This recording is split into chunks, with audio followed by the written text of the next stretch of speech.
Welcome to The Growth Project, a podcast brought to you by AMPLOS. Dr. Drew Brannon, joined today by Dr. Brian Selman.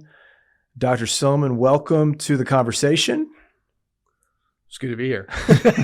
I wasn't sure what you were going to say. I didn't know where you were going with that. I thought there was more. No. That was it. I just wanted to give you a nice hello. So, excited to be here today for this conversation. And Brian, I want to kind of get into it in this way. Yep. If I hit the rewind button and go back to the month of January, early part of what was still is 2024, one of the things that we talked about in an early episode was pulling on that string of New Year resolutions. I made the example of the YMCA, unsurprisingly, had become really, really crowded in the early part of January. That's not what we're talking about today. What we're talking about today is the fact that much of that has died down, and I'm finding that the YMCA is not really, really crowded like it was in the early part of January.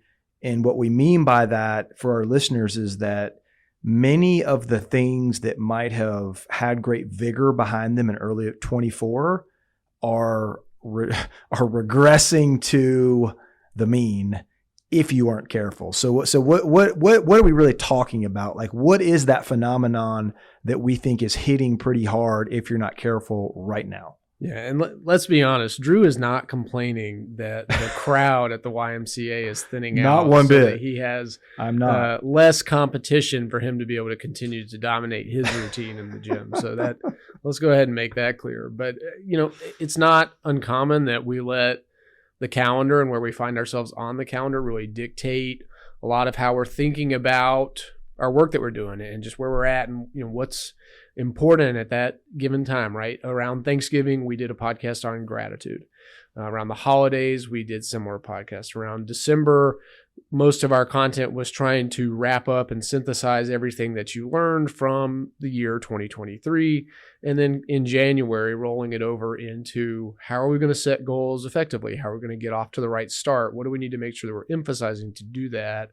And so today, I think it's important that as we get going, 2 months are behind us, right? Right. 2 months, right. January and February can't get back at this point. And so we need to make sure that rather than get lost in the chaos of new ideas, new initiatives, new strategy, new relationships, whatever it may be that January and February brought to you, or conversely, if you're noticing yourself losing momentum associated with what you started to get off the ground early in the early goings of the year, what are some things that we want to make sure that we're reintroducing that you can keep in mind and keep at the forefront of your thinking to really be hyper aware of the culture that you're leading and the people within it, and in what ways you can continue to serve and feed them in a way that fuels the same type of outcomes and the growth that you're looking to see in quarter 2 and quarter 3 and so on. Yeah. And let's say this too. I think this is important, Brian, before we get too deep into the conversation, in that what I'll call the January, February dynamic is very real. Yep. It's very, very real. And I'll admittedly say that there was a time in my life earlier in my career where I didn't properly value how real it is. And part of what I'm saying there is, on the one hand, although lots of people are good at jumping into a new year and having a lot of enthusiasm and putting behaviors behind that, what we see happen to human beings in the months of January and February in the form of low mood, low energy, season affective disorder peaks. Yep. Seasonal affective disorder is a very, very real thing.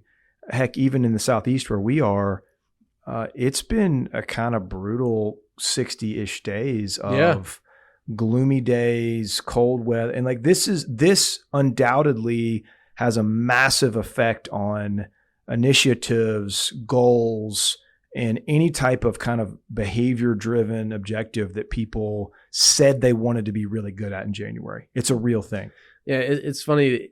It's almost as if January 1st were like the first day of spring from a weather standpoint, I wonder how much different effect that would have on us. If it was 70 degrees and sunny on January 1st all around the world, right? How would that affect people's behavior? Yeah, absolutely. Somewhere in the deep recesses of my mind, I'm hearing Coach Saban sound off on having a poor practice on an overcast day where we've let the weather and all of these external circumstances really dictate the energy that we were bringing to the work and the task at hand. And so that is a real thing. And part of being able to acknowledge it allows us to understand how we need to combat it and frame our lens to be able to work through it as well. Yeah. And I think, if you're a leader of people right now listening to this conversation, and maybe you have felt like some of the people that you're leading haven't quite hit the mark or maybe performed like you'd hope they would in these last 60 days, don't rule that out.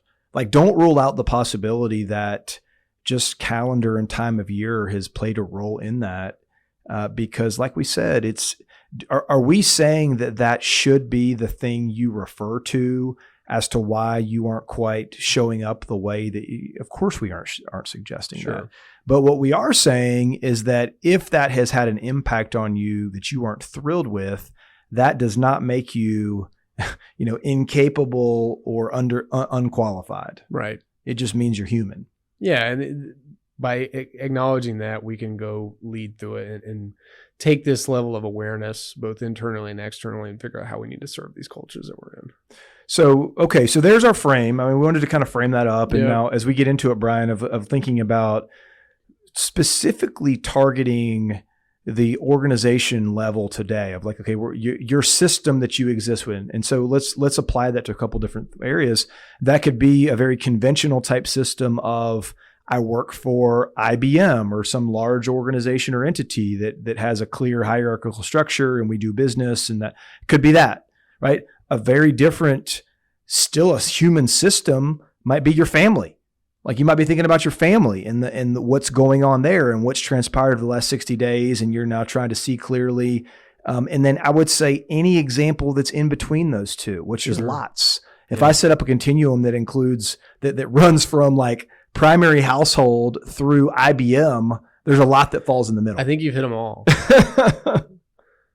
Or trying to. And so we're talking today about like your human system that falls somewhere on that continuum, and honestly reflecting and assessing, okay, like how are we doing? What do I feel good about? What do I not feel as good about? And what do we really want to prioritize given our assessment as we push forward into this year with 60 days behind us? We've talked about this in various forms, from roles and relationships to, similar to some of the content that Corey and I have been working on relating to interview design, where, the premise underlying all this is still how thoughtful can you be in observing these different angles, these lenses, or whatever a particular frame is. And so as you're doing that and you're thinking about the different cultures that you are leading, right? And Drew already acknowledged that as a leader, as a primary stakeholder in that culture, your enthusiasm is based off of whatever your own desire and drive and energy and aims are, may not be matched by others. And so in what ways are you going to be informing and inspiring that to kind of get to your level? And as part of that, what you have to be constantly vigilant about and aware of are the different people dynamics that you have in your culture. And in what ways are people's roles revolving relative to what you anticipated they would be? In what ways are people's influence growing or waning relative to how you anticipated that might look out at the beginning of the year? And then as you do that, you'll start to notice a level of discrepancy or a bit of a gap between whatever your initial expectations were coming into the year, or your energy level, or whatever it is that you're noticing. And to the extent that you can, be able to ask yourself some hard questions as to what way you can serve that gap in a positive way to move forward. So I would put it this way too, Brian, so let's just do an actual example or a concrete example of, imagine right now, like think of one person on your team. And with that person, and it could be in your family, it could be anything, like we said a second ago, like focus on one person. And if you go back 60 days, heading into this year, what type of goals or focal points did this person have? Like, what was understood by both parties that this person was going to be working on, improving in, whatever that might be? How has that gone? Yeah. Like what's the honest assessment of how it is going for that person, how he or she is showing up professionally, how they're showing up personally. And then to your point of like, what's your role in that? Yeah. And if you are thrilled with how they're doing, what is your role in continuing that, right? To help them sustain the work that they've done. If you're not thrilled with how it's going, what's your role in that? And so the reason I think those are really important questions are there's a really good win-win there. One is for them, obviously, of like, hey, we all need honest assessment of how we're doing. That gives that person that. The second part of it, the other side of that coin, is for you as the leader. How are you doing? And those don't think for one second those things aren't linked. If a person is maybe not quite hitting the mark and kind of underperforming, what are you doing? Like, are you getting in the way? Are you creating interference? Are you under-resourcing them? Or like, are you not clearing enough obstacles? What role do you need to play? Yeah, I think, we've started out introducing this point as if all of the people on your team hit the bucket of below expectations or at best meets expectations. There's certainly a category, and hopefully it is the majority in your organization, of exceeds expectations. And that's what we're trying to get people towards. And so as we do that, to Drew's point, we've got to be mindful of where they're at and to what extent can we be as objective as possible in making sense of our observations and trying to parse out what's relevant and what's not. And at that intersection, exactly, this is where we start talking about really taking ownership of how we fit into that equation. And in what ways are we affecting or driving where they sit and find themselves situated on, early March, in order to be able to understand how our behaviors can support a better trajectory, an improved trajectory from here. Yeah. And that's what great leaders do. Yeah. I had a conversation not too long ago with a leader in an organization who was frustrated about how someone on his team was performing. And here's what became evident through the conversation. This leader was overly focused on behaviors, which is easy to do. Like, that's kind of the easy thing to do. Yeah. Like, it's not that difficult to be aware of and observe behaviors, activity or lack thereof, and rush to or jump to conclusion. Problem with doing that, obviously, is sometimes you're right, sometimes you're wrong. Yeah, it's a reflection of our own biases and interpretations. We've only got a collection of half-truths oftentimes. Yep. And so it's interesting to me, though, too, in that leaders can do such a wonderful job in a normal cadence of like end of year. Hey, I'm going to ask a lot of questions. We're going to do an honest review. Like, all that's really, really good. Yep. And then it's like, well, that's when you do that, and that it's bound to the calendar or something like that. Yeah. And that the remainder of the year, no one's really doing that. And so that's what we're kind of want to push on a little bit right now, even in this example that I'm giving you of in this conversation. That leader was not slowing down, stepping back, and asking the right questions to really get to root cause.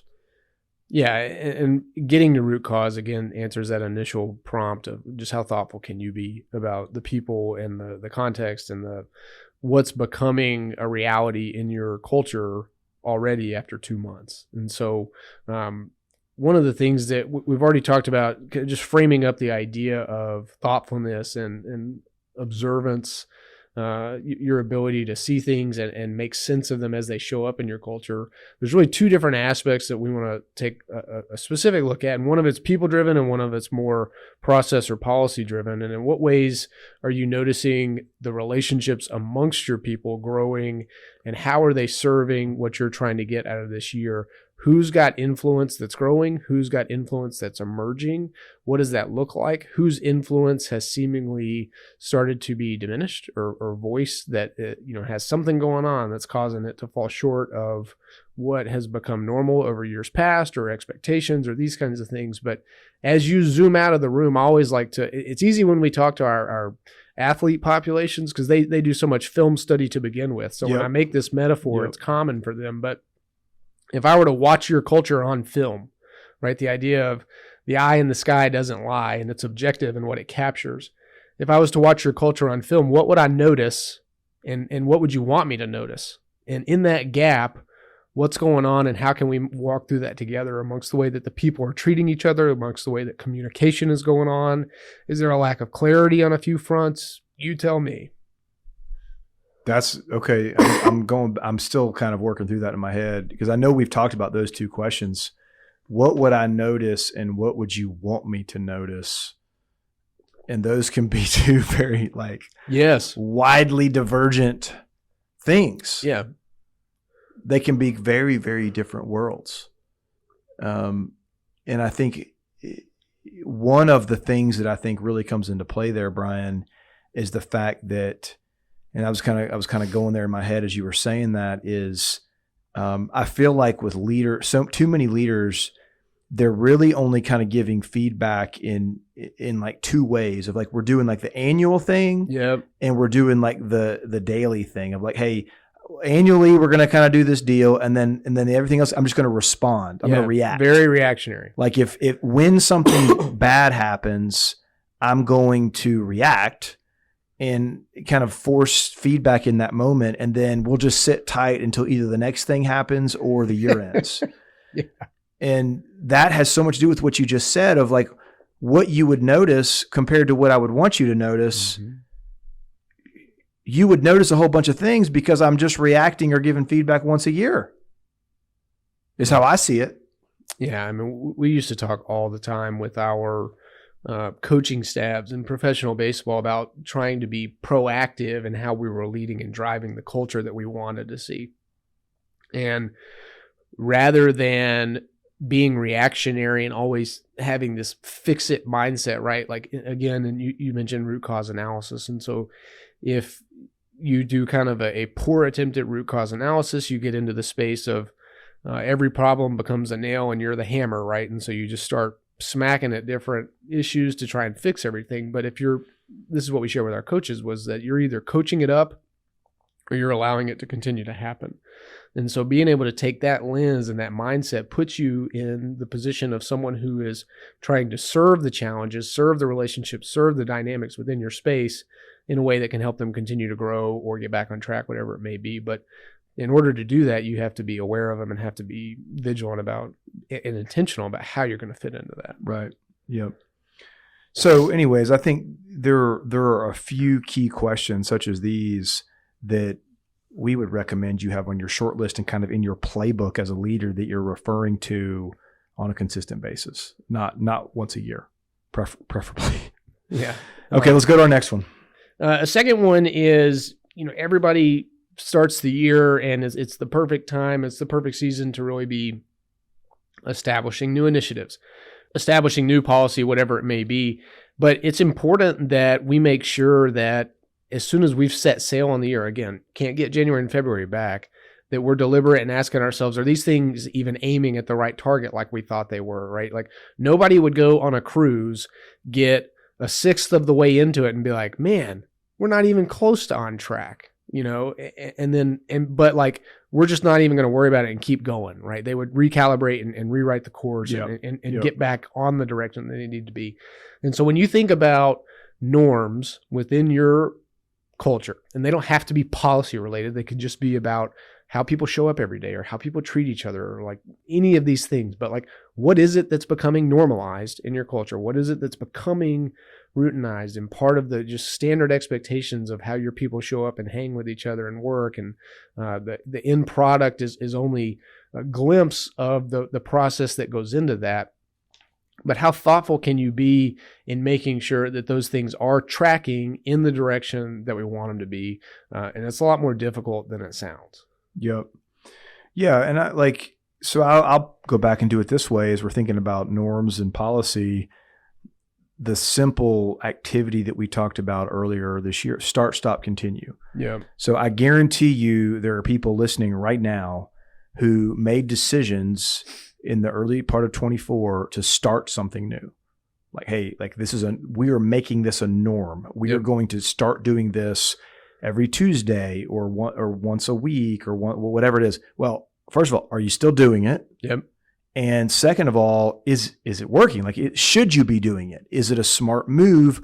Or is this something that you started and maybe you shouldn't have, or maybe you picked the wrong cadence or whatever it is? But are you truly paying attention to and trying to figure out if this is the right move? Yeah. There's an element of start, stop, continue to starting, stopping, and continuing. Yeah. I mean, like, you could have all these ideas and everything shiny and new at the start of the year, but like, is it being implemented the way you thought it would? Is it something that is having an effect that is worth the energy that you're putting into it? Or is it something that we just feel better about, but it's really not having an effect, and why, right? Yep.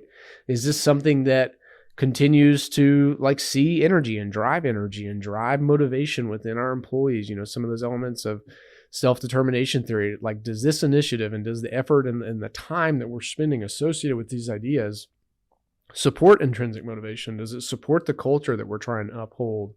And if it's not, like, that's when you've got to get into that question of, should we start, stop, continue? Like, you've got to have that thoughtfulness about it to be able to understand where it's falling short or where we need to recalibrate.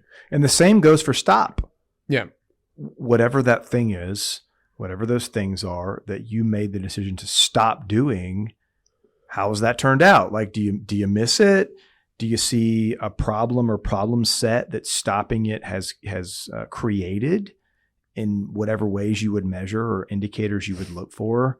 Those are important things to really follow up on, because there have been plenty of examples, unfortunately, of people making the decision to stop doing something and then not realizing that it was costing them in a problematic way. Yeah, immediately came to mind the idea of stopping something associated with your culture that you as a leader have convinced yourself is either implicit within your culture or is just so fundamental that it's not worth, that we should just be spending our time on other things or bigger things. Bigger things is probably a common trap that you fall into this space.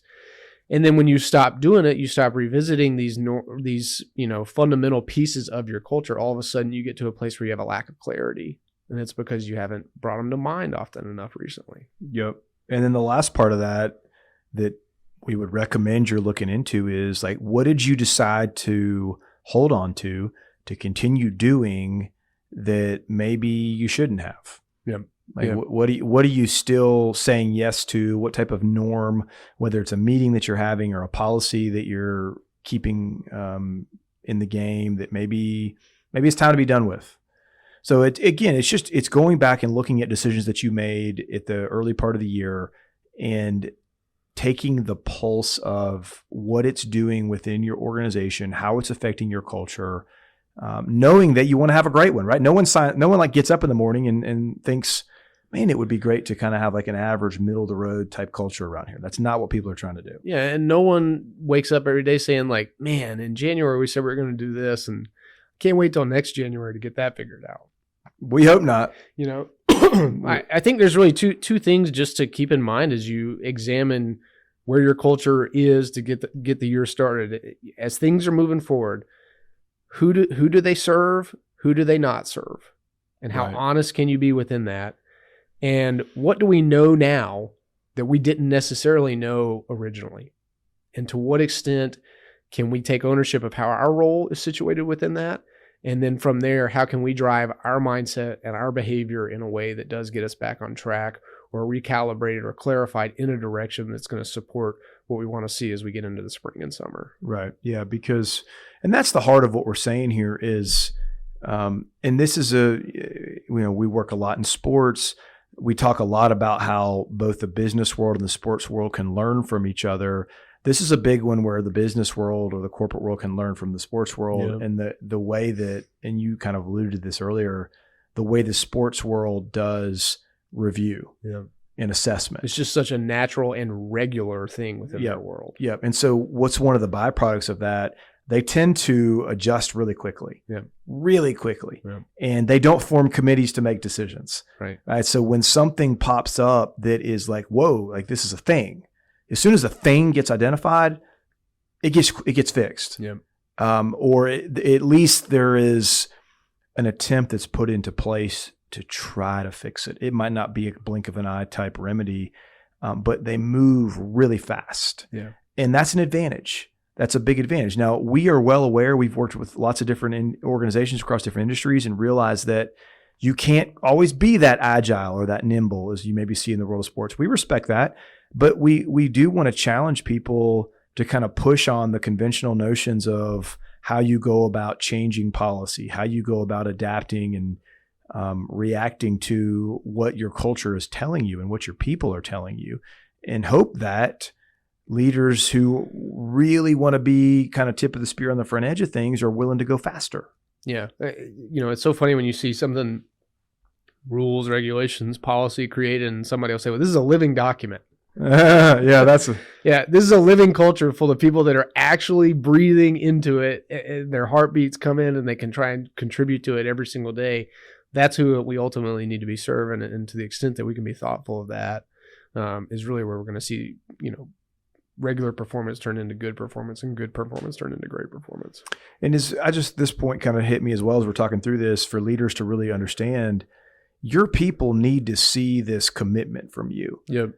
They need to see that you're this committed to figuring it out, to making it better for them, to serving them better. And you talk about kind of a galvanizing type way to live and a galvanizing way to lead.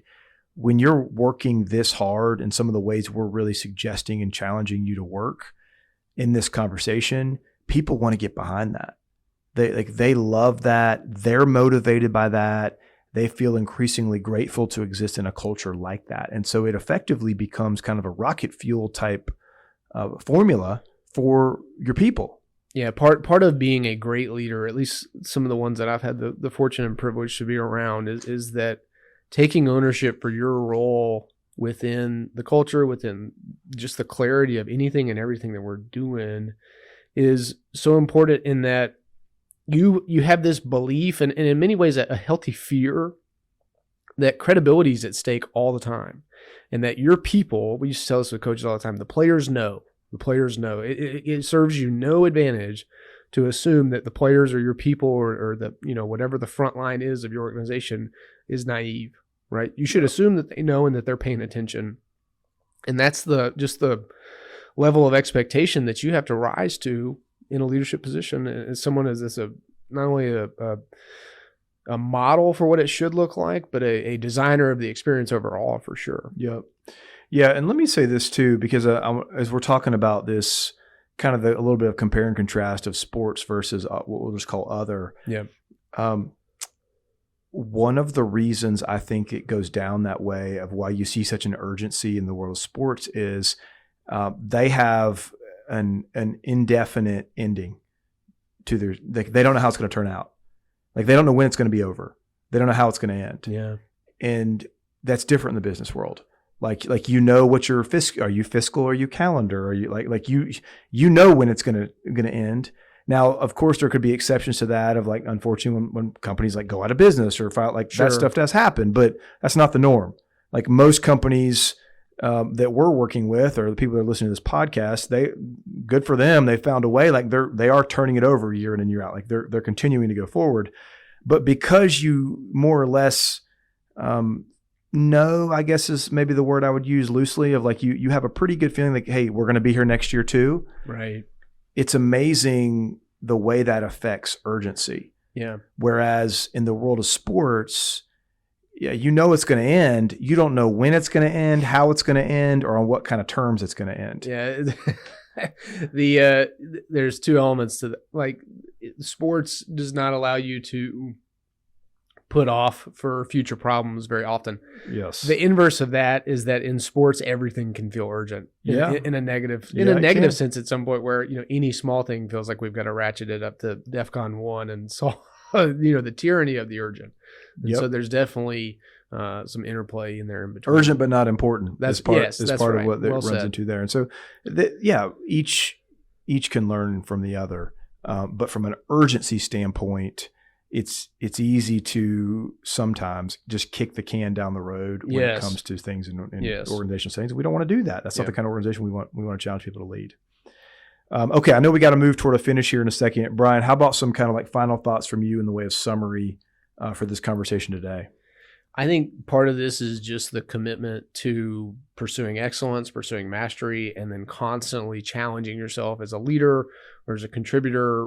Going back to what you said in the very beginning, regardless of what community of practice we're really looking at, whether it be your nuclear family, whether it be a massive, if you're the leader of IBM and you're listening to this, like, how thoughtful can you be about the interplay between people and policy and norms and everything else associated with your culture? How is that in any way good, better, or worse than your expectations were to start the year? And then most importantly, I think, how can you situate yourself and take ownership of your role within that in a way that can serve them positively and effectively moving forward? Yeah. And I would just close by saying, don't throw in the towel. Because here's what I worry about a little bit is people who had a lot of passion around some things that they were going after in the early part of this year, and it's not looking great right now. Might be due to things you can do something about, might be due to things that you can't. Either way, what we don't want to see people do is look down the tunnel and fill in the blanks with a series of negative assumptions. Don't do that.